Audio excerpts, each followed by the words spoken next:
À cet effet, il m'a mandaté au niveau de la DGE pour récupérer ces fiches. Mais depuis le 29 septembre, il y a un refus, il y a en tout cas des manœuvres dilatoires,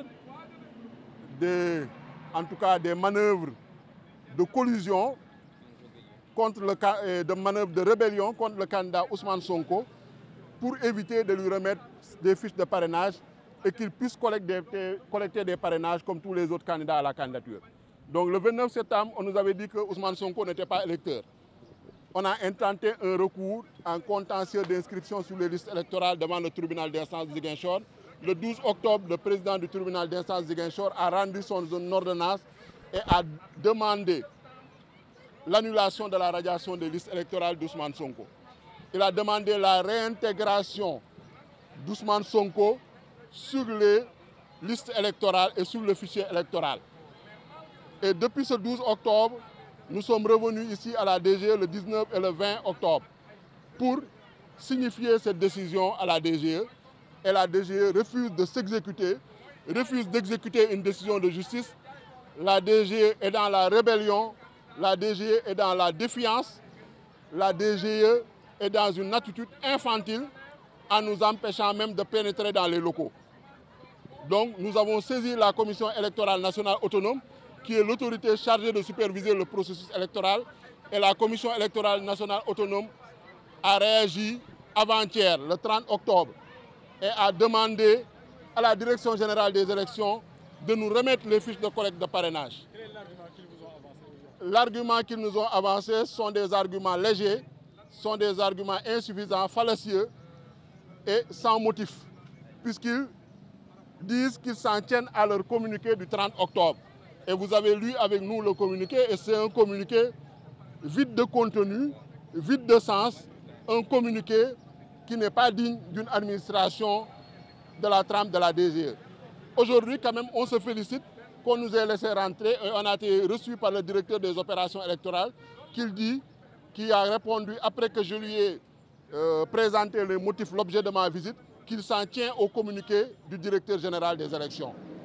Mais nous pensons que ce communiqué-là, en tout cas, est une preuve que la DGE est en collusion avec le régime APR Benno Bokk Yakaar. La DGE est en train de faire le jeu de Amadou Ba, candidat de Macky Sall. La DGE est en train d'exécuter des ordres du responsable de l'APR, Sidiki Kaba, ministre de l'Intérieur. En tout cas, et que le processus électoral n'est pas transparent, il y a un manque de neutralité et d'impartialité de l'administration. Puisqu'on ne peut pas comprendre, après une décision de justice qui est immédiatement exécutoire, selon l'article 47 du Code électoral, et qui n'a pas, en tout cas, il n'y a pas d'effet suspensif d'un pourvoi en cassation en matière administrative, selon la loi organique portant création de la Cour suprême. La DGE a refusé de nous répondre. La DGE a refusé de nous recevoir.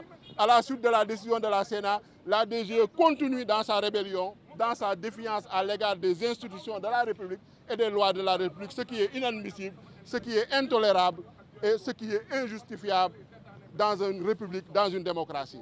Maintenant, nous allons mener le combat politique, le combat judiciaire et sur tous les plans pour que Ousmane Sonko recouvre ses droits de Sénégalais, de citoyens sénégalais, d'électeurs, et qui est éligible et qui veut être candidat, puisqu'il a toutes les chances de remporter l'élection présidentielle du 25 février 2024 et reste le candidat de la coalition Sonko président 2024.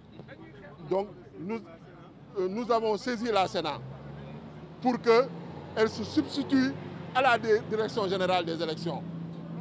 Nous avons demandé également que la DAF fasse son travail de réintégrer Ousmane Sonko dans le fichier électoral en rapport avec la DGE.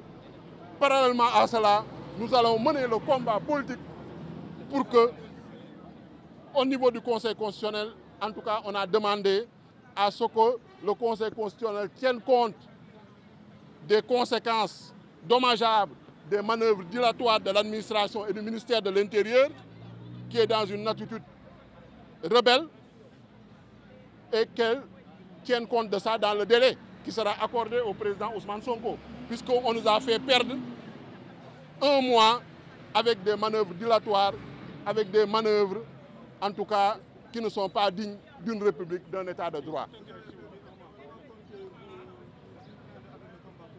Les militants sont prêts et déterminés et engagés à parrainer le candidat Ousmane Sonko.